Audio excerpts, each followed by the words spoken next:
Hello, everybody. It's me, Roscoe, and welcome to another edition of the Kings of Anglia Fans Social. And we're live once again on all platforms as the KOA Army share thoughts on all things town. If you're listening tomorrow or whenever you are, we go live every Thursday night, 7:30, and I'm joined by two fine gentlemen in K-Dog and Bloomers as we discuss all things town. It's been a bit of a quieter week as it stands. Kyle Edwards, of course, departing. But that's really much it, really. There's the FA Cup draw, obviously. But nothing really like last week. Of course, there was two sexy signings. But as it stands, there's no signings just yet. But you never know. Anything out of nowhere. Keiran may go, boom, here's your striker. That's what you want. But anyway, get involved in the comments as always. Thanks everyone who joined last week. And Tommy Lee, evening up the town. Tom, another Tom. Evening, gents. Of course, Bloomers, you're Tom as well. But there's so many Toms in our Kings of Anglia posse chat. We decided to just call you Bloomers. Anyway, let's bring the boys in. Bloomers is currently eating his dinner, so enjoy the rest of that. K-Dog, bring you in, my friend. The Welshman, my friend. How are things? Hey, good evening, Ross. Good evening, everyone. Yeah, I'm good, mate. A bit of a quiet week, innit? This week. A bit sad to see Kyle Edwards go, and we'll get onto that in a minute. Yeah, glad to be here. Hello, everyone watching, and hello to Sam Jolly, treating in a shout out to the Southwest group. Big man there. Yeah, glad to be here, Ross, and hope you're doing well. Yes, mate, I'm doing really well. I'm going to do this typical British thing. It's bloody cold. It is bloody cold. And we've got Steve Catchpole from Cyprus. I don't know what is weather probably. Oh, yeah. Do you know much about? Yeah. Oh, yeah. That'll be nicer than what it is right now. We're in the middle of a cold snap. Yes. Even in London, I've been playing football back to back the last two nights in, I think, about -3 real field temperature. So it's nice to have an evening indoors in the warm for once. Yeah, and we're talking about football. Yeah, I played football last night. It weren't too cold. There was a few times when the ball hit you. You're like, oh, that hurt a little bit. That hurts a little bit. But Bloomers, mate, how are you? All good? Yes, really good. And you'll be pleased to know I've now finished my dinner, so don't worry, Ross. We were flying a bit too close to the sun with cooking times, but I'm here and I'm ready. I've got my alcohol-free Guinness next to me with regards to dry January, and let's talk some Ipswich Town. You say there's not a lot that's happened in a week, but I mean, there's still been a fair bit to get through, so let's crack on. Yeah, definitely. Yeah, I'm just saying, I think last week, because we had two sexy signings, that is busy as you can get. And I'm going to bring in the first question, of course, and the first sort of little chat for us to have. And today, Kyle Edwards, of course, got recalled, and then now he's the part of the club. Mutual Consent FC. Kyle Edwards joins. And Keiran, K-Dog, thoughts on that one? I don't know if it's a big surprise or not. Broke my heart when I got the message. You got a message from you this morning saying, I'm going to add this to the running order tonight. I said, I'll try not to cry. It's a shame. It's sad to see lose such a character, but ultimately not surprising. You loaned him out. He was having a good spell at Oxford. He was on the fringes of the League One squad and didn't really play that much towards the end of the season. So then obviously he was sent straight out on loan to League One, having a good, by all accounts, before he got injured, having a good spell at Oxford. Seemed to be enjoying it there. Seems to be settled there.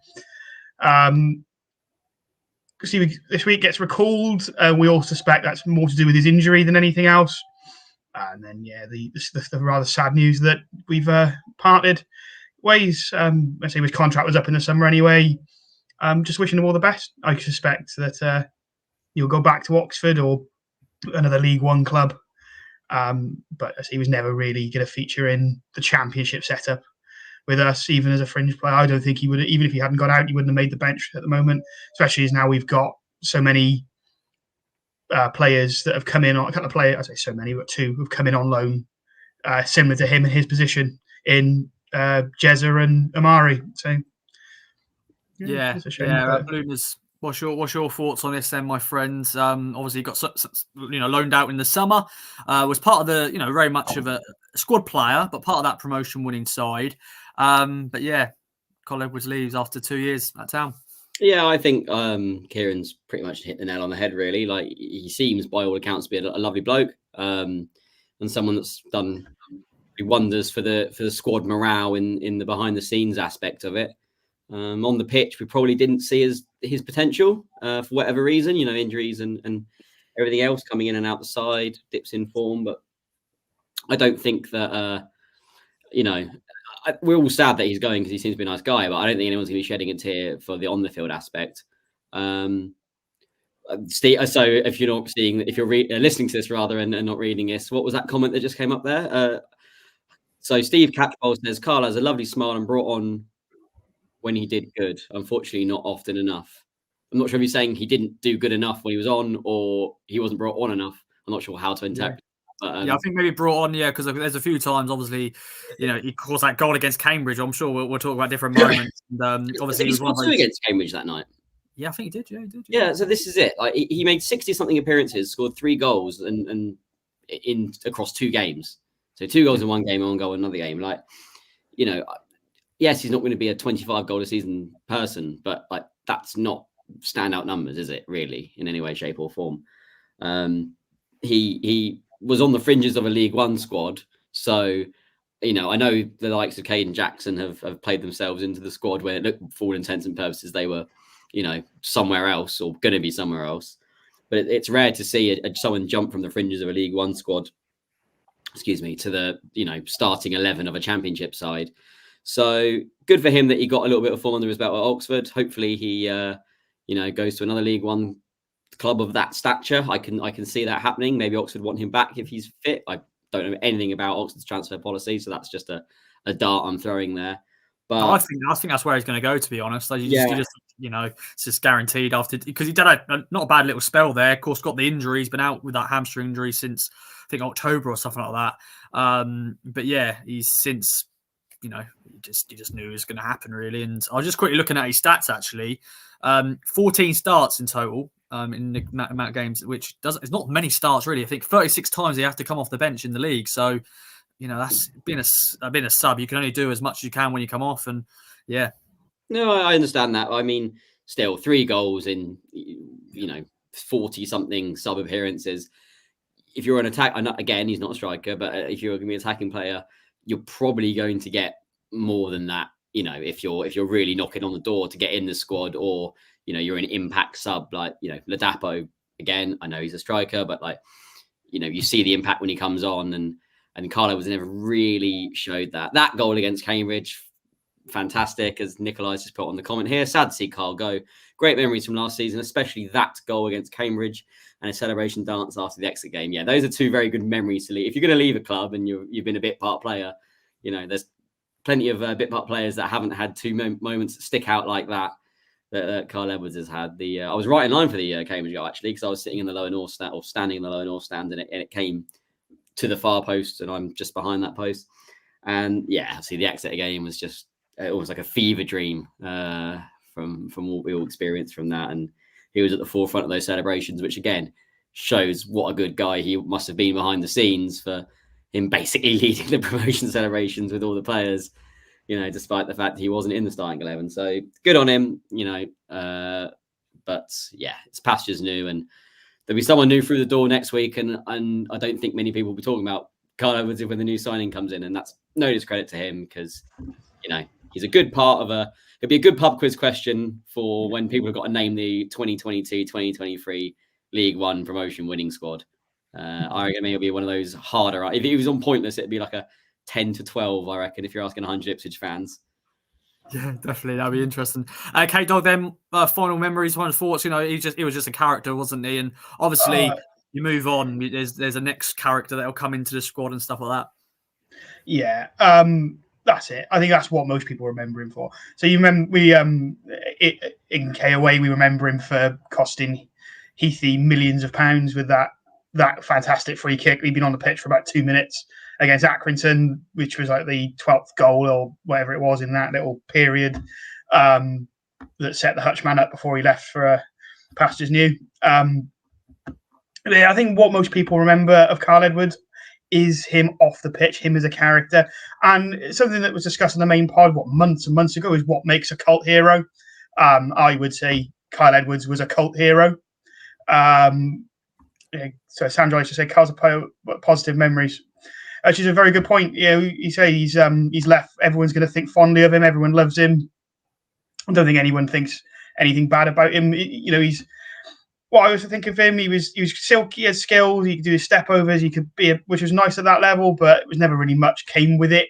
As Bloomer said, 3 goals in 60 games. I can't even remember him putting together any great number of assists either.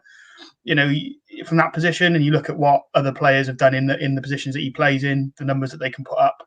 A different class of player, obviously, in terms of Broadhead and Burns, but that's what an Amari now. But Amari's shown what you can come in and do and playing like that in that position. So, yeah, it's sad to see him go. Things that stand out for me, especially on social media, is the Eduardo Gala for his birthday last year. Or the glitz and the glam. Just showed you what kind of person he was, how infectious, how happy he was. Promotion, I say, after Exeter, the promotion dance, the party he threw. But I think it's probably best for him to move on and find regular football. He's not a kid anymore in football in terms, a player like him, he's got the ability to play very well in the right setup at the right level, at League One level, with the right team. And I think it's only fair to him that we allow him to go and do that, and which is obviously what's happened. And obviously, and I'm saying we could have rehabbed him and sent him on his way, but football's a business, and it ultimately gets him off the wage bill, albeit probably paid him off. I don't know how it quite works with mutual consent, but yeah, unfortunately, it's he can go off and he's free to go wherever he wants, and hopefully we'll be seeing him back and playing soon. I'm sure, much like we do, we follow Greg Lee with a lot of love and affection. When he's doing well, I think many of the fans will follow him on social media and show him the same sort of love and affection as he goes forward. Indeed. Well, yeah, we all wish Colin Wills the best, and we'll see where he ends up. And we'll move on then, boys, to the FA Cup draw, which all of us were looking forward to, potentially a big away day somewhere, maybe hosting a big team at Portman Road. We are at Portman Road, and it's going to be against the lowest ranked team left in the competition, Maidstone United, which has now been picked for BBC live coverage. 12:30 kickoff on BBC One. Bloomers, your thoughts on this one, my friend? It's the perfect draw, and I'm delighted. Let's break it down. Like, if we're going to get to where we want to be, which is the Premier League, we're going to be playing Premier League teams home and away all next season. So if you're disappointed that we haven't drawn against, Chelsea, Arsenal, Man United, Liverpool, then yeah, I can understand it a little bit. But if you look at the bigger picture, a one-off game, will it bring some money into the club? Yes. Is that a massive need right now? I'd say probably not.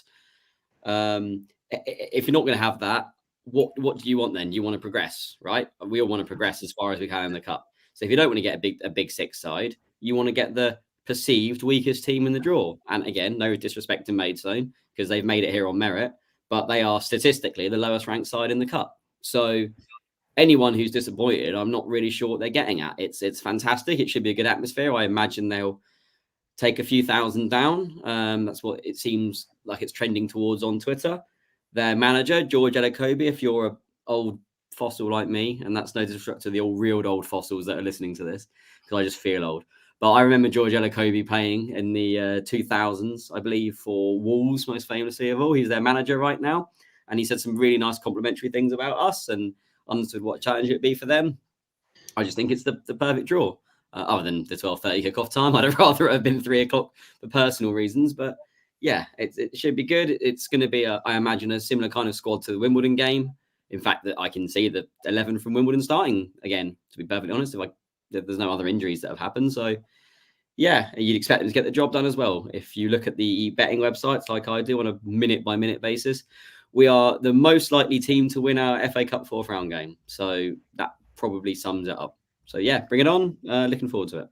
Indeed. We'll get a replay now, won't we? We'll go to Maidstone. That's what will happen now. Well, I hope so. Another ground to tick off. Yeah, definitely. We'll have a good little road trip. K-Dog, your thoughts on this one? National League South Side. Mick McCarthy was pictured with George in their game. They beat Stevenage 1-0. But yeah, good old Mick McCarthy. He was there. Obviously, he was his manager at Wolves. Maybe that's why he was just there supporting his former player. But thoughts on this one? A potential easy draw to get to the next round. Well, that's it. I basically just completely agree with Bloomers. It's possibly the best draw we could have got. I don't understand these people who are complaining about it. There are lots of people who seem to be upset for Maidstone on Maidstone's behalf on social media that we're not big enough in terms of what they should have got. But I've seen a handful of their fans commenting on that. They should have got a big six side. I mean, let's be honest, we're not a small club, and they're going to. I think what I've seen is I think £110,000 per club in TV money for now being on BBC One. Seen a couple of comments from their fans on their social media saying that's basically going to cover the cost of their new pitch. And a club like that, that's huge.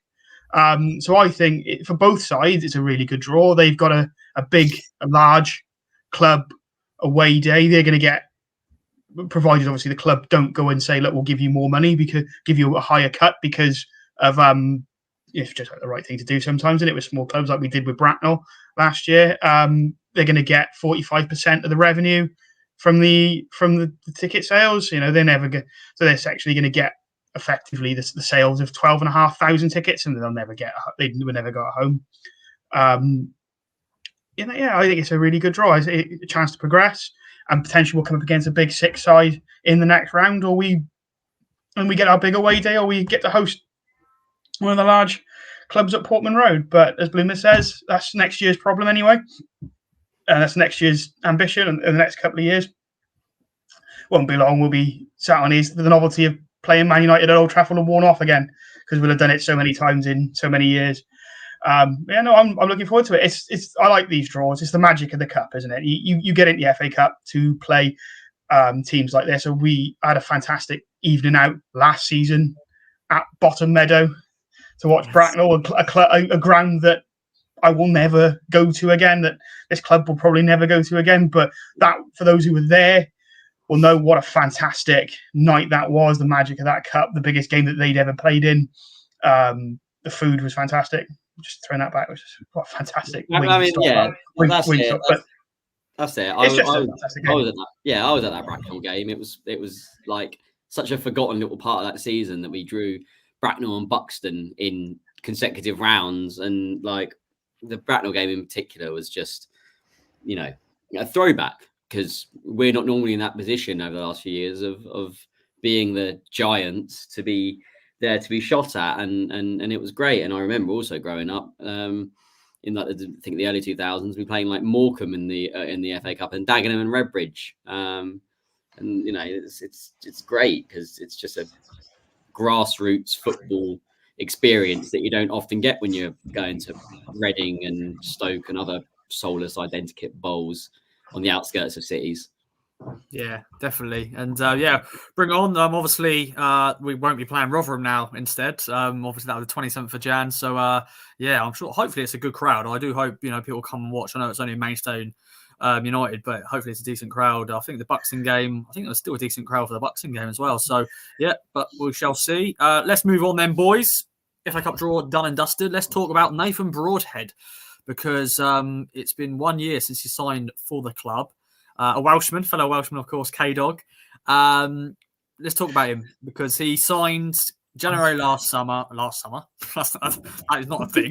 He signed last January. Of course, part of that fantastic window where he brought in George Hurst, Harry Clark, Massimo Luongo, of course, was already with us, but he officially signed then.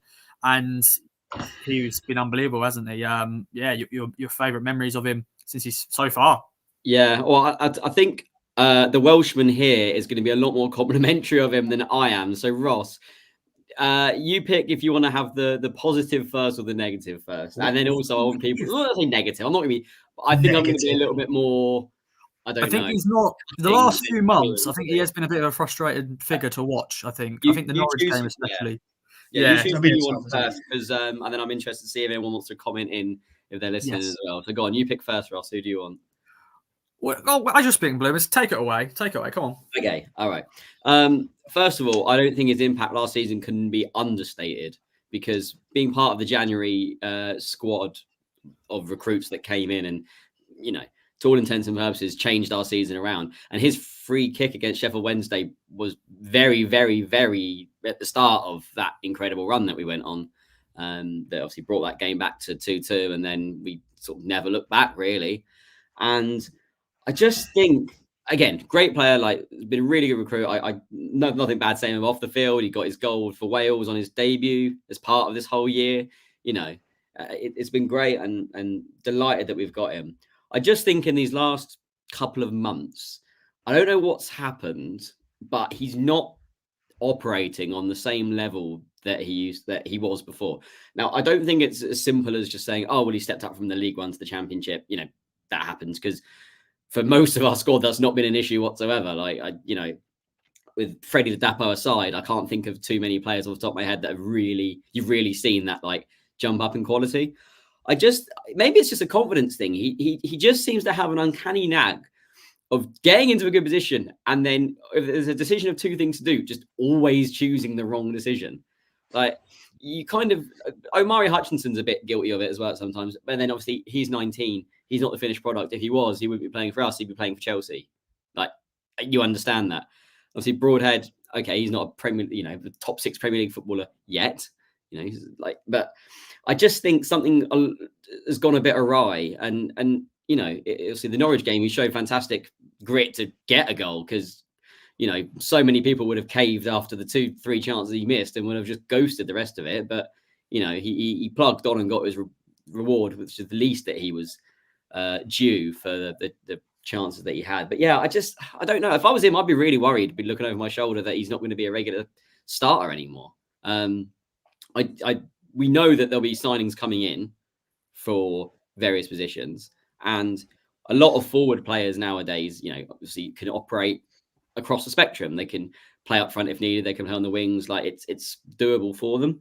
And I just think he needs to get back to what was making him so great in League One. It's almost like in League One, he didn't give himself time to think. He just had the knack of doing the right thing at the right time. And because he didn't have time to think, he was able to operate on a higher level. I just think he needs to get back to that. McKenna's barely put a foot wrong in player management, man management, in getting the best out of his players. So I have no doubt that he would, given time, turn this round. But yeah, I can't say that I'm delighted with him at the moment because I'm not. And maybe I'm being a bit too unfair, and we're going to hear a rosier side from Keiran. But that's just my own personal opinion. Bring up that comment again, Ross. I'll just read it out. Matt Worrell says, last couple of games aside, he's the type of player who drags us into games. Penalty versus Port Vale last season, free kick against Wednesday. Completely agree. Goal against Cardiff. That was near towards the start of the season, wasn't it? If we're down and out, he usually ain't. I agree with the fact that he's got the tenacity. It's just that things just don't seem to be falling from the way that they once did. And there's only so many games you play someone until eventually you change your mind. I don't think we've got to that decision yet. I just think it could be a decision that's made in a few weeks' time. Yeah, no, that's good. It's good. Always good to have different debates, different opinions and stuff. Just looking at his stats, 16 goals in 46 games, which is not a bad return, really, with his position and stuff. Of course, that should have been more because he's had those missed chances against Norwich, and he's had a few other games where you think, I should have been burying that. Even against Wimbledon, he had a massive chance against Wimbledon. I don't know how he didn't score. K-Dog's now, no, it's Bloomers who's got a phone call. And it's probably Nathan Broadhead going, "Oh, he's sletting me, mate. He's sletting me." But K-Dog, thoughts on Nathan Broadhead? Where do I start? Oh, love him. He's a boy, isn't he? You look at our current Copper players and you look at who in the squad have got the highest ceiling at the moment. You look at Leif Davis, going to play. Put money on it now. He's going to play for England one day. He's going to be a tens of millions of pounds transfer when we sell him. Broadhead is in that category as well. He's one of the players in the squad that's got one of the highest ceilings in terms of the level he can go to. And he said he's a fantastic player, and the impact he made last season, the goals he scored, he was almost a double man, only playing half a season. They say the goal against Sheffield, the free kick against Sheffield Wednesday, against Port Vale, with ice in his veins in front of the North Stand, where we really needed to win to keep the gap. And then the start of this season, where he did, as you said, dragged us into games. That, as Matt Worrell said, the goal against Cardiff, he just took the game. He said in the interview afterwards, he was frustrated. He was with the way the game was going, and he just took the game by a scruff of the neck, scored a worldie, and changed the game. He's been fantastic for Wales. Scoring against Croatia on his debut to rescue a point, which ultimately saved Wales' qualifying campaign. He became an instant sensation, an instant hero in Wales amongst his against the Welsh fans. But you can't ignore the fact that, as you say, for whatever reason, he's not been himself in the last couple of months.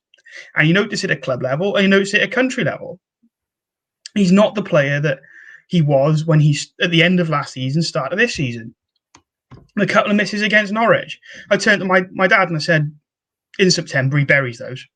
And maybe it's form, it's confidence, it could be other things. He's one of those. It's a strange thing, isn't it? Confidence. You say we need a goal, but then he gets a goal. It doesn't seem to help. It's like he goes, but it's not like he scored because he got his goal against Norwich. He kept going and he got his goal, and you think, my favorite. I'd be pissed if I did too drunk to Keiran if I did that. Oh, Gomez is gone. He's gone. Live shot. Parents of my TV. He's gone. No, but he's got potential, and he's just finding it again. And I don't really know. Or where do you go with it? And I don't think he's in a position where he's at risk of losing his spot in the squad, because I think we're going to come on to this in a bit that he might move around in the squad. But I don't think we're going to sign any more players in his position. We've got left wingers galore now, although he doesn't tend to play as a winger, does he? He's very, very central. He tends to stay inside. I don't know. He is frustrating to watch at the moment, because you think that he's better than the way he's showing. It's not like he's not good enough. He clearly, because he's the most frustrating thing, especially, is he's getting himself into the positions. He's doing the hard work. Like one of the misses against Norwich, he beat the players. He got himself. He beat about 3 players, gave himself the half a yard of space he shot, and then just put it wide. And you think, that's what's frustrating about him. But I think he is. Quickly want to bring up a comment here from Chris here. This is Broadhead's longest run of playing first team football in his career. A dip is always, it's always going to be eventable, but he's class and that is permanent. And I think that's a good thing because he hasn't really had an opportunity to play week in, week out first team football because he was out, on loan at Sunderland, at Wigan, but he had got a few injuries. And that was also when we signed him with injury concerns. Yeah, well, I do wonder if that's possibly something that plays on his mind a little bit as well. That he does, that he's not so much, doesn't, try and get the words out, sorry. He's got the confidence in his ability, but he hasn't got necessarily got the confidence in his body. So perhaps that plays in his mind, especially when there was a time when the squad was dropping like flies a little bit in terms of injury and illness. That, I think he's got more to show, and I got to feel. I think he's still going to be one of our best players this season. He's going to find his form, and he's going to fire us into promotion. I think he's got it in him, and he's got it in to drag us up when we're down. He's just same as he just needs to find it again. I don't know. I think Matt Worrell is just putting a post, and I kind of agree with it as well. If you had a consistent end product he'd be in the Prem, it's kind of what I said about Amari Hutchinson. I do perhaps forget he's, young, Broadhead. He's what, early 23, 24? Yeah, someone help me out here. Broadhead? Yeah, I think he's 24, I think. Let me double check, ladies and gentlemen, live on record. He's 25, actually. He's 25. So, he's still at the relatively early stages of his career. It's just, it's how ruthless do you want to be? Like, he's got loads of kit. Sorry, Blooms, to interrupt. There is a message here from Steve Catchpole, and that's a big statement. But there we go. No, I have to vehemently disagree with that. He is by far and away one of the best players in our squad. And if we go up, he is the caliber of player we're going to want to have around us, because I think he has the potential to be Premier League quality. If we go up and sell Broadhead, who are we going to sell into? Top end Championship or a low end Premier League club, which is what we would be at that point. I don't think we're going to get to a point for a very long time where we are too good for him. If he leaves, it's because he's too good for us. Well, if we went up, we wouldn't be a top end Championship club. We'd be a lower end Premier League club. So if you're saying you know what I meant. It's we would sell him to a club in a similar position to us. Not like we wouldn't sell him down. We'd sell him up. Well, I don't think. Go on. Sorry, go on. I don't think I do not think we're going to leave him behind as we progress. I think he's going to leave us behind as he progresses, if at all. Yeah, similar to Leif Davis. I think Leif Davis will outgrow us once we get promoted and he plays regular Premier League football. He will outgrow us. I think Broadhead has that ability as well, and that is football. That is just the way it is. I know we leave players behind as we move on, but players leave us behind as they move on. I think he's got a higher ceiling than most in the squad, and I think that comment saying he's one of those who will leave behind, I think it's just wrong. I don't agree with it at all. No, well, I mean, I if someone said to me, "Do you think that's what's going to happen?" I don't think that's going to happen. But if someone said to me, "Is that scenario you can see happening?" Where, look, if we get promoted, it's okay. It's ambition, isn't it? Like, how ambitious do the owners want to be? None of us have the answer. Like, we don't know. Do we want to be a Aston Villa, Brentford, who in the last 5-6 years who went up and have become complete Prem mainstays, and I would imagine, don't quote me on this, but don't have many of their championship team remaining from what they had when they went up. It wouldn't. I mean, nothing surprises me in football. I mean, I feel like I've seen almost everything there is to see from us in the depths of League One to where we are now, and I still do remember the Prem days, even if they were a bit hazy. Nothing would surprise me. He's got untapped potential. He has definitely got flashes of Premier League quality. He was at a Premier League academy. So obviously someone somewhere along the line thought he was Premier League quality, otherwise he wouldn't have been there in the first place. And he's broken into his national side and scored a goal in his debut. I'm not saying he's a bad player. I'm not saying he's an average player. He's a good player. He's struggling a bit at the moment is what I would say. I believe there's a chance that he could lose at his starting place. And you know how quickly things can fall apart. I'm, again, not saying it's going to happen. And I don't want it to happen. But I can't sit here and say I'd be surprised if, at the end of the season, he's not first choice, because I've seen it happen before. And, at the end of the day, we're just pontificating and we all have our own opinions. What makes it great. There's only two people that matter, and it's him and it's Keiran McKenna. And time will tell what happens. And if he goes and scores a brace on Saturday, then Kieran's going to look like the Messiah and I'm going to look like a very naughty boy. That's good. It's good discussion, though, boys. I like that. It's interesting, different point of views and stuff like that. And obviously, we'll get onto Sunderland preview shortly, because obviously there's that big talking point of who could play up front, and Nathan Broadhead could potentially play there. But we'll get to that shortly. But up next is talking about the player of the year so far. I always like to get this point of the season where, talk about different players. A lot of players have been able to step up to the championship and have done well. Some people may pick Nathan Broadhead as player of the year. But what is your pick? Who is your pick? K-Dog, have you got any contenders?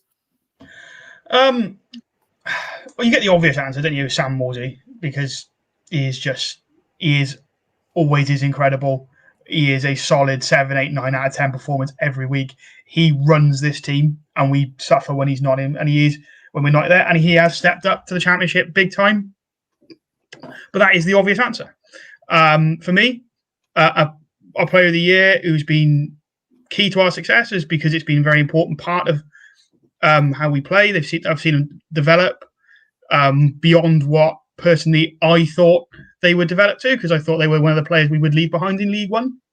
But not only that, they've developed internationally as well and currently aren't with us. It's Cam Burgess. I think he has been outstanding this season on that. What did we say we needed over the summer? It was a left-sided centre-half. I think everybody involved as a fan in the club said, we on social media, in group chats, on the politics, that we need to buy or sign a left-sided centre-half. And we didn't. McKenna kept the faith in Cam Burgess, and I think Cam Burgess has repaid him tenfold. He has been absolutely outstanding. I don't think he's put many feet wrong this year. I can't. If we went through and we'd probably find mistakes, because centre-halves make mistakes, and much like goalkeepers, if centre-halves make mistakes, they cost goals, and we can go that way. He's cost a goal there. But I think he's been outstanding, and I think he's the way he has developed himself as more of a ball at his feet player, more so than he was last year, has been fantastic. And I think, for me, Cam Burgess is my standout current player of the season. Yeah, and all the best to him at the Asian Cup. I think that starts very shortly. It's not the AFCON, which I said on the podcast a few weeks back. I went, he's going to AFCON. Which African club is he going to play for? No, he's gone to Australia, obviously, with Asian Cup. Bloomers, two contenders, which is sometimes can be rare in some town seasons in past. Right now, it's probably hard to pick. Who's yours? Sadly, for anyone who's wanting hot takes, the obvious answer is the correct answer. And because Keiran didn't say a lot about Sam Morsy, I can sort of extend on that a bit. Look, he if someone said, put a gun to your head and said, look, if you're going to lose one, if you don't want to lose one player in that squad, who do you not want to lose? And I think 99 people would say Sam Morsy. And I think it's as simple as that. He's captain, and look, that sometimes can be sort of, name only, captain in name only, or it doesn't really affect a team. I think Morsy's a bit more old school in that maybe since the days of probably, I don't know, Jim Magilton, maybe, that you've got a captain who really just lives up to that moniker. The shout out to Carlos Edwards as well, actually, because he was a fantastic professional. I was thinking Magilton was captain after Jason DeVos, which is why I said him. But if I'm wrong, then Jason DeVos is the right. Jim Magilton only had once. He was one season as captain, Jim Magilton, after Matt Holland, and then Jason DeVos came in. Well, Ross has absolutely schooled me on mid 2000s Ipswich Town knowledge, so I'm going to. Really recent. I did a Jason DeVos piece recently. I did a feature when it was his birthday, and that's the only reason why I remember that fact right now. But if you ask me in a few months, I'll probably forget it. But carry on, my friend. No, he sets the engine for the entire team, and his work on the field is second to none, and it's not flashy, but it's just so effective in this squad. Being able to break up play, being able to drive the team forward. You can see that actually. That's a really good way of looking at it. Like when we didn't have him for the QPR game, the ability to drive the team forward and get into the forward areas where we can operate our traps to get the left hand side involved, and then to get the strikers on the edge of the area or in the D ready to get the ball sent across. Like he starts all that, and he's done it so many times. And as good as Don Ball and et al have been, it's not the same. And losing him for any extended period of time would kill us at the moment. So he's missed the next 2 games, but yeah. Yeah, well, wait until you hear my prediction for Saturday, Ross. Okay, we'll get onto that. Yeah. But yeah, no, he's by far and away the player of the season. Seems like a top man as well. Says all the right things and goes above and beyond actually to support causes that he believes in. So I have nothing but respect for him and Vaslav. Oh no, I've done a Ross. That's what Nikolai's just put as his pick, and he said sorry, Ross, for obviously for the reasons what you just done. Yeah, Nikolai said Vaslav Kladky, and I've still done it wrong. He grabbed his opportunity with both hands, brackets, no pun intended, and has been brilliant. And he has. I mean, I remember those first 20 minutes at Sunderland away, and my God, he looked nervy. Yeah. And since then, he's grown and grown and grown and grown in stature to become better than Christian Walton for a lot of it. I saw his distribution, Walton's distribution against Wimbledon from about 4 rows up in the stand, and it's not chalk and cheese is a bit harsh, but like it's so many levels below Kladky, and Walton's still a fantastic keeper, and nothing has changed about his performance. It's just this other guy who was part of a League Two team of the year when we signed him.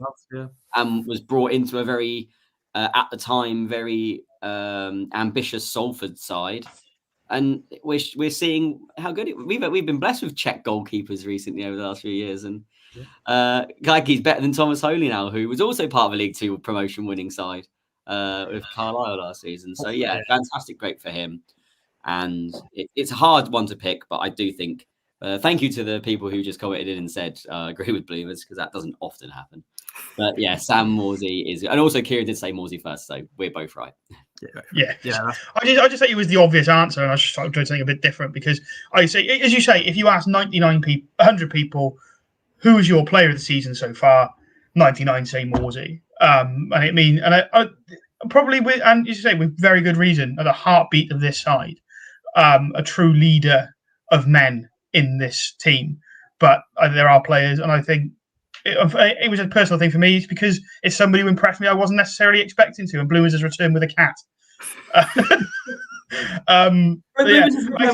It's not just a random one. Come off the street. Yeah, come on, mate. Come and join me. Yeah, on the podcast.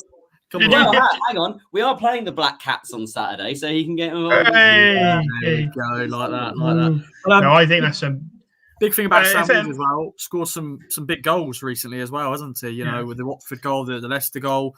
But yeah, he's just our captain. I think we all love Sam Morsey. And there we go. Player of the year so far, Sam Morsey. I have a feeling he'll probably win it overall, potentially. But we shall wait and see. Well, boys, let's segue then onto the strike. K-Dog and Bloomers go head-to-head. Get involved in the comments. Get involved. Let us know how you get on. And let's see who is going to win this week. I'm trying to think who won it last week. I was going to make a leaderboard, and I didn't do the leaderboard. Was it Ben? Did Ben win it? Or no, did Alex win it? Let me know if you watched last week and if you remember who won the strike last week. Maybe Alex won it. Anyway, let's get right into it, boys. Got 5 questions plus a tiebreaker if needed. We'll still play it, obviously. All questions related to what's happened this week. I haven't got a Carl Edwards question because I didn't set it up before it got announced and stuff. So it's got 5 questions on Lewis Travis, Chris Casement, who celebrates his birthday tomorrow, Will Keane, who celebrates his birthday today, a former Town player, of course, Tom Lawrence also, and Tommy Miller. And then we've also got a tiebreaker, which we'll get onto shortly. But let's get to question 1, which is on Lewis Travis. And let's find out if you know where he was born in Merseyside. Which town in Merseyside? Was it Howard, Prescott, or Winston? Ooh, amazing. So, I think I know this. Ooh. This is what happens when you're a Wikipedia addict.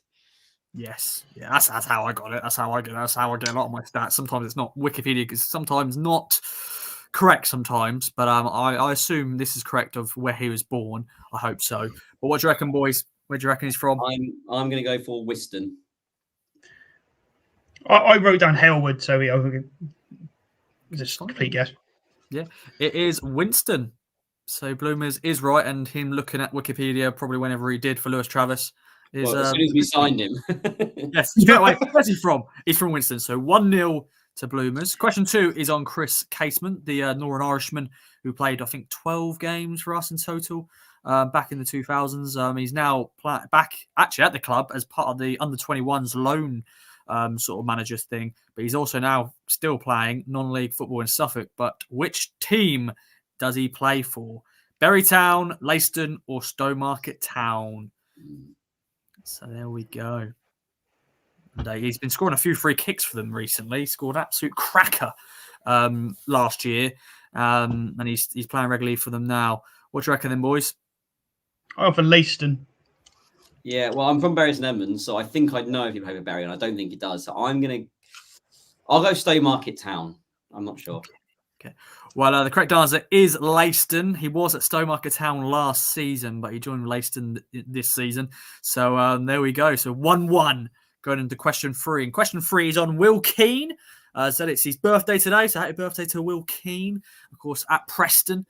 And now he wore the number 14 shirt in his loan spell, but which squad number did he have in his second spell at Town? Was it 37, 42, or 48? Obviously, yeah, I thought he was a decent player when he was with us, and obviously that was a big talking point. Would he ever re-sign? Obviously, he went and signed for Wigan, got them promoted, then got relegated, and he joined Preston this summer. I think he's now, how old is he now, Will Keane? I think he's still actually not that old, despite him being around for a while. Let me just double check. 31. He's just turned 31 today. So there we go. What do you reckon then, boys? Bin him, Ross. 31 is 12. Bin him. Yeah, go on. Relax, Will. Sorry, mate. Sorry, mate. No, not for me. What do you reckon? I punt at 48. Yeah, I was going to go 48. Do you know? Correct. Oh, yeah. Does the cat know? What's the cat's name? No, doesn't know. Sorry. Okay, he's passing. What's his name? His special subject's Niall Quinn. Niall Quinn. So no question on Niall Quinn today. We've got a question on Sunderland in a minute. Potentially. You better know that one then. There we go. The correct answer is 48. So it's 2-2 going into question 4. Question 4 is on Tom Lawrence, the Welshman, K-Dog. Was he born in Wales, or was it more like he's got family who's Welsh? If he played for Wales, he's probably not from here, let's be honest. No. Let me quickly check. Wrexham. No, he's born in Wrexham. So there we go. That's just like West Liverpool, basically. North Wales is just West Liverpool, isn't it? It's more like South Chester. Fair play. Fair play. Now, of course, he had a loan spell with Town. Not a bad, actually, loan spell, wasn't it? How many goals did he score for Town in 36 games? Tom Lawrence, of course, now plays for Rangers in the Scottish Premiership. Obviously, he does, yeah. Yeah, he signed for him last summer. It's his second season with him now. Although he's only played 15 games for them in total. He must have had some injury problems. So, or Todd Cantwell's just played him out the team. Maybe potentially. Ooh, don't name a team from up the road, former player. But how many goals do you reckon, boys, in 36 games? Closest gets a point, and if you get a bang on, boys, you get points. For 8. I've also written. I'd also written down 8. So just to be different, I'm going to go for 11. K-Dog has got a bang on. It's 11. You get 2 points, my friend. You get 2 points. So it's 4-2 going into question 5. And yeah, there's no opportunity for Bloomers to get double the points because it is basically general, it's free options basically. And it's on Tommy Miller, who of course played for both Sunderland and Ipswich and also celebrated his birthday on Monday. He's now 45, Tommy Miller, and he made his Town debut in the UEFA Cup against who? Was it Dynamo Moscow, Torpedo Moscow, or Lokomotiv Moscow? Came off the bench. You do. That's good. Yeah, this is away. Also, the way in Moscow. There's so many teams in Moscow, isn't there? I think when I was looking through different Moscow teams, I think it's like 10 different teams in Moscow. It's mad. It's a big city. Yeah, but that's just so many. So many teams. I don't remember this far back. So this is going to be this was just before I've discovered Town, so it's going to be a bit of a punt for me. I'm going to go for Lokomotiv Moscow. I don't know why something's speaking to me about it. I'm fairly sure it's Torpedo Moscow. It is Torpedo Moscow. Won that game 2-1, and not many teams win in Moscow, and Ipswich did back then, which is good. Yeah, Tommy Miller came off the bench for Jamie Clapham, I think, in the 86th minute to make his first Town debut. So Bloomers does get the point, but overall K-Dog has won, but we do have a tiebreaker. Are you going to gamble, my friend? Absolutely not, because I lost 4-0 last time I played this. Can you, for the sake of the podcast? Yeah, to be fair, I've just ruined it, haven't I? This kind of only works if you gamble. Yeah. Gamble then. There we go. We're going to gamble. And, sorry, I lost 4-0 last time I was on you. I was like, absolutely not. Well, a good effort, my friend. You got the bang on Tom Lawrence question, so if we're playing. Well, that's only because Bloomers answered first, because I had 8 written down and he said 8, so I thought I'd give a different number just to be different. Definitely. No, I liked it. Now, I have a feeling, though, Bloomers depends. I'm going to give you a time limit on this one. But Bloomers may get it bang on, but I don't know. We'll see. It is on Tony Mowbray, the question. Obviously, he's now the new Birmingham City manager. How many teams has Tony Mowbray managed? Oh, right. Okay. And now this doesn't include the Ipswich spell, because he had a caretaker spell with Town, of course, when George Birdie left, and of course, Joe Raw came in. So this doesn't include Ipswich? It doesn't include Ipswich. Does it include Birmingham? Yeah, of course, because he's now Birmingham manager. So there we go. So yeah, you got to get it bang on. Obviously, maybe I should have switched this with the Tom Lawrence question, but we'll find out. This is not rigged, by the way, Keiran. I just didn't think at the time. Yeah. All right, but you never know. Oh shit! Oh god! Oh god! Okay. I think I've got it wrong now because I think I've just sucked myself out. But all right. Yeah, what do you reckon then? Am I going first? Okay, I think it's 8 clubs, and I'll try and name them. Okay. Let's name. What do you reckon, K-Dog? How many do you reckon? How many did you have in your head? 6. Sorry, 6. Okay. All right. Well, I don't know. I just think 6 sounds about right for his length of his career. So how long he was. I think I had 7, and then just realised I hadn't included Birmingham. So and then added them on. All right. Name the teams. Okay. So West Brom. Yep. I don't think this is in order. I'm sure there was a Scottish club that wasn't Celtic, but I can't remember what the Scottish club was. Anyways, so them, and then Coventry, Middlesbrough. Again, this is not in order. Sunderland. I want to say Did I say Middlesbrough already? Yeah. Yeah. Oh, crap. This is maybe not the team. I can't remember that. And then Birmingham. There we go. That's why I can't remember. Oh, Blackburn. Yeah. There you go. That's 8. It is 8, but I now need the other Scottish club for you to clinch it. Oh, Because Hibs. It is Hibs.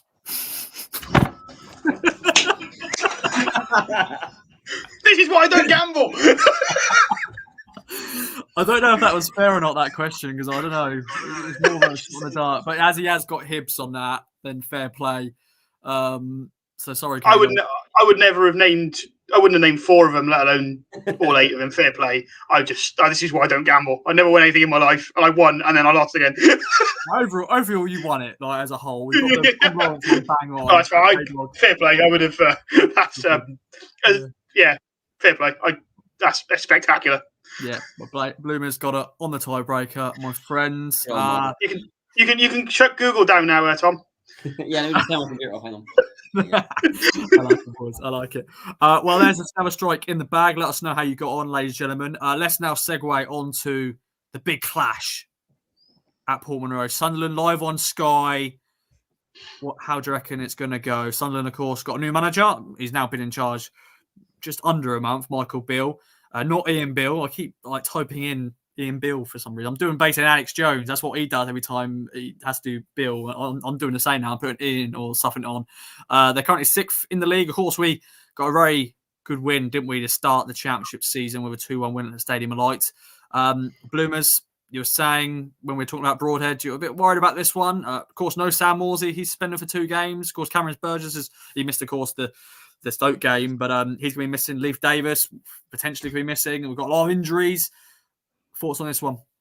Yeah, I am slightly worried about this one. I know that the Michael Beale reign hasn't exactly gone smoothly so far with the 3-0 home defeat in the first game and then the debacle against Newcastle last Saturday. But I do think that given enough time, they'll be smooth over it. And I do expect them to be around the top 6 come the end of the season. One thing that you could point to is maybe it's a bad time for them to be playing us with all these issues that they've got going on.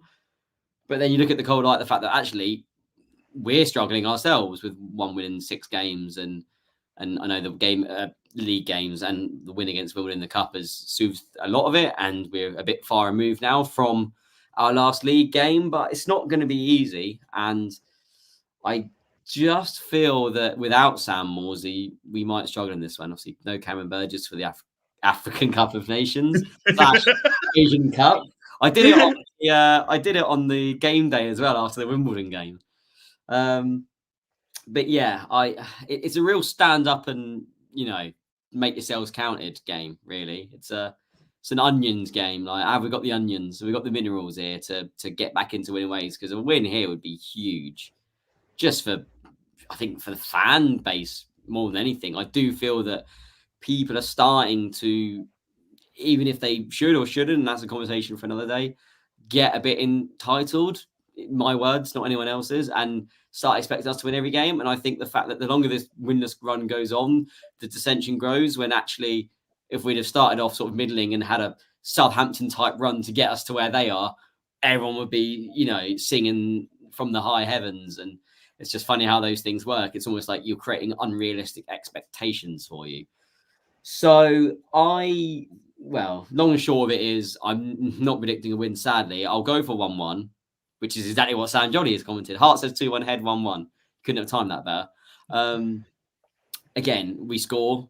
It seems to be in most games we play. I know we've been struggling 4 goals in the league this season. Again, perfect timing, Ross, because just can't see where the goals are coming from. Look, if you look at our XG, outside of the Stoke and QPR games when we were running on fumes, we and even then in the QPR game, obviously Freddie Dapper had 2 1-on-1s. One we got shielded off, and the second one where he did everything right, which you can't say every time recently for him, but he did everything right. It hits the underside of the goalkeeper, bounces down, bounces up, and goes over the crossbar. Like, that's one of those things. There will be chances in that game. I'm very confident in saying that our XG will be around the 1 goal mark at least. So if we take one of those chances that we get, we'll have scored. And I don't see us being shut out. Unfortunately, with the defensive issues we've been having, I can't say that we're going to be keeping clean sheet either. So 1-1 feels a very safe pick. It's a boring pick, but I do think that's what it would be. And that would keep us, no matter what, in second place, which, again, need to keep thinking of that. Just keep ourselves in second and everything's going to be all right. I know there's teams breathing down our neck, but, not every game is going to be a win. There'll be sticky patches. We had all this last season. Last season should teach us there will be sticky patches. It's just getting about this time of year as well, wasn't it? Exactly. I remember that Valentine's night game against Bristol. Right, I didn't actually see it because I was being a responsible person for Valentine's night when you have a partner. But yeah, I remember feeling gutted afterwards, and then look what happened after that. So we'll see. But yeah, 1-1. Let's hear Keiran's thoughts and everyone else's thoughts as well. I think there's some people who probably brought their other halves to that Bristol Rovers game because they just thought, oh, come on, let's go to the football, and then they saw a goalless draw against Bristol Rovers, which is I shall be going to Millwall away on Valentine's night this year, and I shall certainly be going on my own. Yes, yes. I'm very. You know what? I'll take that. I've done quite well in getting that myself. Yeah, fair play. And yeah, K-Dog. Obviously we won in the FA Cup, but we're still 5 games without a win in the league. Obviously, there were some, very tough games in there. Leicester and Leeds, obviously, that defeat there. Where do you see this one going? Obviously, the big talking point is who will play out front. Do you want to take that on as well in your prediction? Oh, we're going to step up, smash them 7-0 and be home for tea, aren't we? No, God, no. It's going to be a tough game. It was a tough game, first game up of the season. We did really, really well to get a result then. I think we're going to have a similar game again, because they're going to be licking their wounds from Saturday. You get humiliated by your local rivals. If it doesn't fire you up, there's something wrong. So I think they're going to come back out there, come fight, and they've got a point to prove. A new manager, they feel like they probably should be doing better than they are, considering they were a playoff side last year. I'm hoping that so from what I made to gather in the last week or so, Lewis Travis is a very similar type of the same mould as Morsey. He's that kind of get stuck in, take control of the midfield, put the impetus in player that Morsey is. And we're going to be missing him. So I'm hoping that that's what we get, and that gives us a bit of fire, and we get for. So we say, where are the goals going to come from? We have struggled to score in the last few games. It's especially with the centre forward crisis. We needed a striker even before Hurst got injured. I think in front of the crowd, we've got better on Sky of late than we have been in previous years. But I think we have the grit in us that I don't think Sunderland do at the moment necessarily to grind out a result, because we need a win. We draw, as Blue pointed out, we draw, we're still in the top 2 regardless. I don't think that's enough on Saturday. Not in terms of league position. I think the team needs a win. Confidence-wise, the fans need a win. The ground needs to feel a win. But I think the players at the start of the season, when we were in that fantastic run, we had that never say die attitude. We will not go down without a fight. We will not give up. We will get what we want from a game. The comeback against Birmingham, just things like that. Just results that we, by rights, were out of after an hour, and then we fight our way back into games. We haven't got that at the moment, so I think we will. I think just the boost for the players that they will get from going out and winning on Saturday is huge and is not to be underestimated. So I think we do need a win, and I think we will. I think we will. A 1-0 or 2-1, it's going to be a scrape. It's going to be a hard fought. But then I thought we defended really well, and against Stoke, a different kind of opponent, I guess, but that sort of makeshift back four that we've come up with at the moment, with Clark out on the left, Tuanzebe on the right, looking better with every game. So I think every possibility we could keep a clean sheet and win it 1-0, 2-0. Although Clark is still very touch and go, I think, with his Achilles, obviously. Yeah, that's a problem, isn't it? And someone just put in the comments, we shouldn't stop panicking. We should stop panicking because Sunderland are there to be taken, and we're going to win 4-2. I really don't think that's a 4-2 prediction. I don't think they're as there for the taking as we think they are. I say they're going to come back out with a point to prove after getting humiliated by Newcastle, and they say they are a good team ultimately. Yeah, so by the way, boys, I predicted a draw. I just feel, Sunderland. I think, is he a draw? It's the kind of game that perhaps it's got a draw. It's got draw written all over it. But I think we're going to find a way. Something's got to change. Something's got to spark this team back into life, back to being this free-flowing, self-believing. We can score against anyone. It was one long ago. If someone scored 3 at Portman Road, we say we score 4. That was how we were going to win games, and I think we need to get back to that, and I think we will. I think we're going to grind and win out, and it's going to do the team a world of good. Then we've got the FA Cup the week after, and then the next league game will be Leicester. I think Leicester's after Sunderland. Leicester's first, of course it is. Yeah, Leicester's first. So I think, actually with the next league game after this being Leicester, sorry, I got the wrong way around, I think a win is important because you go away to Leicester and get a point. That's a good point. Regardless of what else is going on, that's a good point. But then we start to look at holistically and go, well, then it's if we draw on Saturday and draw on against Leicester on Sunday, it's no league wins in 7, which then makes what is really a good point seem like not as quite as good, and that affects confidence and belief. Mm-hmm. And we'd have lost since Watford in the league. We'd have drawn 6, lost 1, and you think all of a sudden we need to do something different. So, big win. I think we've got it capable of doing it, and I've sort of waffled on about this for long enough now. Who we say up front? Because our out and out strikers just aren't options at the moment. I'm sorry, Jackson. Ultimately, Jackson's not an out and out striker anyway. Well, he's always been better. He's always been better as a wide player, but sort of shoehorned into playing up front because there was no one else to do it. Ladapo, this is clearly a level above him. I maintain he's a good championship striker. He is a capable championship striker. He scored goals in a struggling Rotherham side. Keiran, the only issue with that, though, is that I think it's almost like the nest has flown with Ladapo. I feel that's the only thing I point towards to think maybe I'm not sure about it. But look, as I say, he's playing like a man who's already left mentally. Whether he's the last couple of games, there's no effort. There's not the same. He's always looked like a player who frustrates fans because he looks lazy, because he's got quite a laid back, quite a cool demeanour, despite the fact he's running his arse off. But you haven't seen that from him this year in a few games he's played, which has kind of disappointed me because, look, he was always one of those likely to leave. If we're going to bring a striker in, he was the candidate most likely to go. But when Hurst got injured, you would think he would want to show McKenna that actually he can be the number 1 striker. He can be our first choice number 9, and would put the effort in and work hard and try and show what he can do.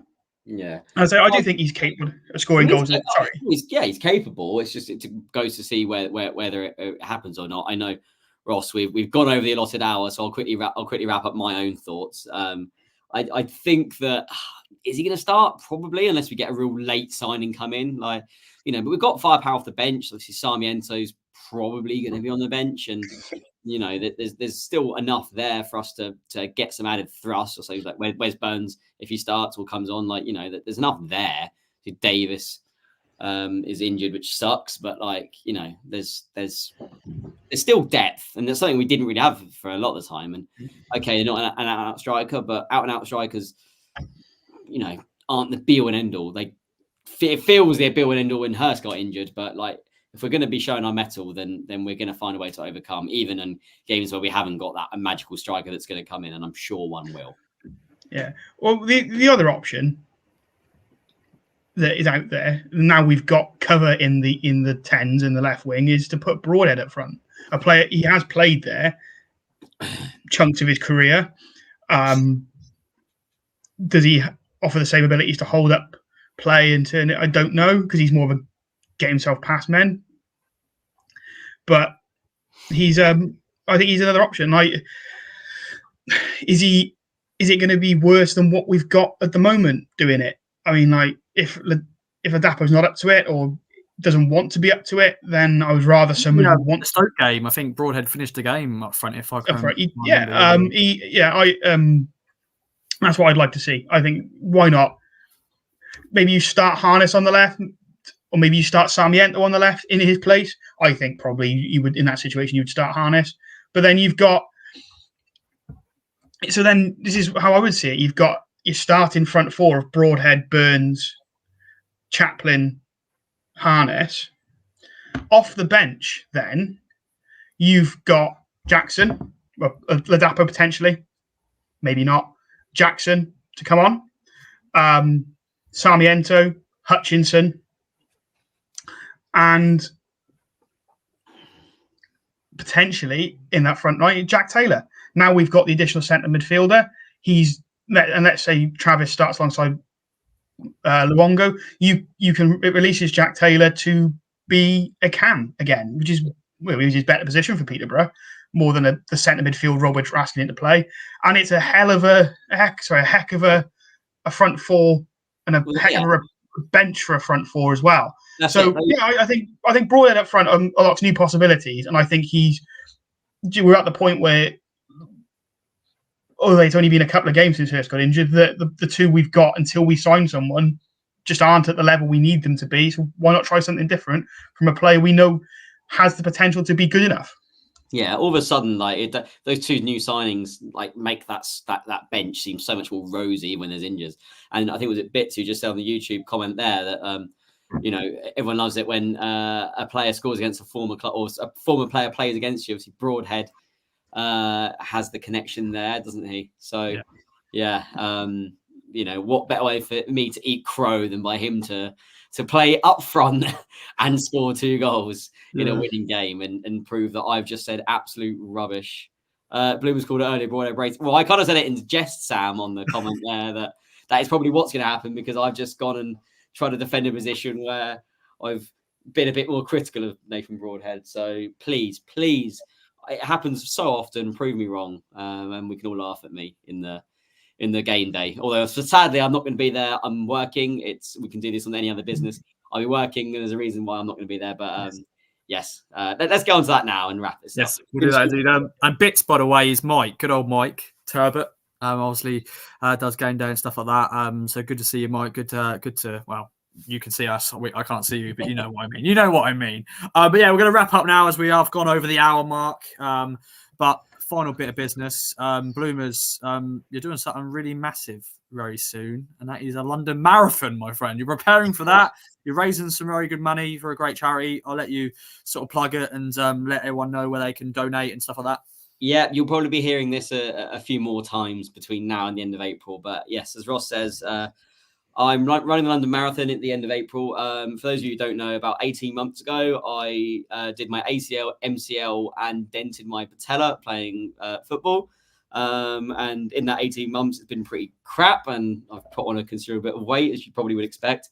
So in order to kick myself into gear, I've decided to stupidly run the London Marathon. And the Ipswich connection of this is I'm running to try and raise money for the Derby Rimmer MND Foundation, which those of you listening to this probably have heard of it. If you haven't, just very quickly, it's done by Stephen Darby, a former Liverpool footballer who sadly has motor neuron disease. And we know all too sadly about our former player, Marcus Stewart, also suffering from the disease, but doing fantastically well to raise awareness of it and doing his own battle superbly. And there's Rob Burrow, another example of a sportsman, unfortunately having or going through the same thing at a different stage of it. So it's a really good charity. I've got a Just Giving page, which I'm sure Ross can help me with getting the word out for. But just quickly, it's justgiving.com/Tom-Bloomfield-Marathon.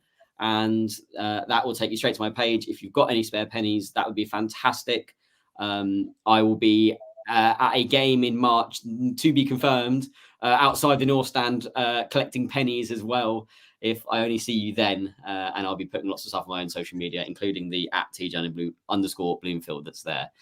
There you go. Thank you so much, Ross. He's just put the link there. So yeah, if you want to know a little bit more information about it all, it's all there. I'm currently going through hell, but losing a bit of weight while I'm doing it. and it's all for a fantastic cause. And maybe I'll be wearing a Town shirt during the marathon. That's certainly the idea. Anyways, I need to sort that out. Thank you for the nice comments there, guys. Obviously, Mike, who just commented before, has done his own fundraising efforts for the same charity and raised a hell of a lot of money doing it.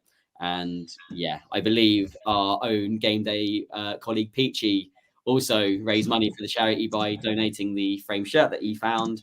And yeah, it's a charity close to Ipswich Town's heart and all of us as well. So yes, very ramblomatic there, but I hope you got the gist of it. I like it, Bloomers. Yeah, we'll continue to plug it throughout the next few months until you do run that crazy London Marathon. But yeah, going to be, of course, as that's what Mike said. He said, you're a crazy man, but good effort, my friend. K-Dog, any other business from you as we wrap up another Kings of Anglia Fan Social? Yeah, just want to confirm that you will never catch me running a marathon. Fair play to you, Bloomers. What an incredible effort for a great cause. I just want to plug ITFC Southwest while I'm on. So for those of you who don't know, the club as a whole has got a lot of regional supporters groups. This the Southwest group is one of the largest, if not the largest, regional supporters group in the club's affiliated to. We've got, I think, a WhatsApp group with currently over 250 members who are based in the southwest of England and south West Wales, from areas such as Cheltenham, Gloucester, Oxford, Swindon, Bristol, Cardiff, like myself, West Wales, Pembroke, all the way down to season ticket holders who travel every week from Penzance, from the depths of Cornwall. So this is just a plug. So if you're watching this and you're not part of ITSC Southwest and you want to become part of a community, we've got a group chat. We do group meetups. We meet it through games and social events throughout the year. If you can't, my Twitter handle there in the name, you contact myself and I'll put you in contact with our great and glorious leader, Mr. John Banja. The ITSC, or contact themselves through the ITSC Southwest Twitter page, which is at ITSC Southwest. And yeah, if you're in the Southwest, whether you're an expat from Ipswich who've moved out that way, or whether you are an Ipswich fan from the Southwest who's never lived in Ipswich, but like myself, who's from the Southwest, we'd love to have you join us and become part of an ever-growing community and the best and largest supporters group in the country. Top man. Up the town, as always. Bloomers, K-Dog, thanks for joining me. And now my opportunity to do my outro, which normally goes on a bit too much and I normally butcher it. But as always, check out Manscaped. Use the code KOA to get 20% off and free delivery for a new look for 2024 from up here, from down there, as you know what I'm talking about. Also, take a listen to the latest Track the Girls Talk podcast. Ipswich Town Women have signed a new player, re-signing a young forward in Izzy Bryant. She goes into the squad. Obviously, Ipswich Town Women's team have got a big game this weekend against Charlton Athletic in the FA Cup, a championship side. That should be an interesting game at the AJ Arena in Felixstowe. We're back for a flagship show ahead of the Sunderland game, so tune into that after this episode. And follow us on all our socials, Kings of Anglia. Follow K-Dog, follow Bloomers, and of course, follow Bloomers' journey as he prepares for the London Marathon. Thanks always for tuning in to another live Kings of Anglia Fan Social. If you're listening a different day, hope you've enjoyed the episode. And we're back next week for another KOA Fan Social. Bye-bye for now, ladies and gentlemen. And let's end this stream. Bye-bye for now.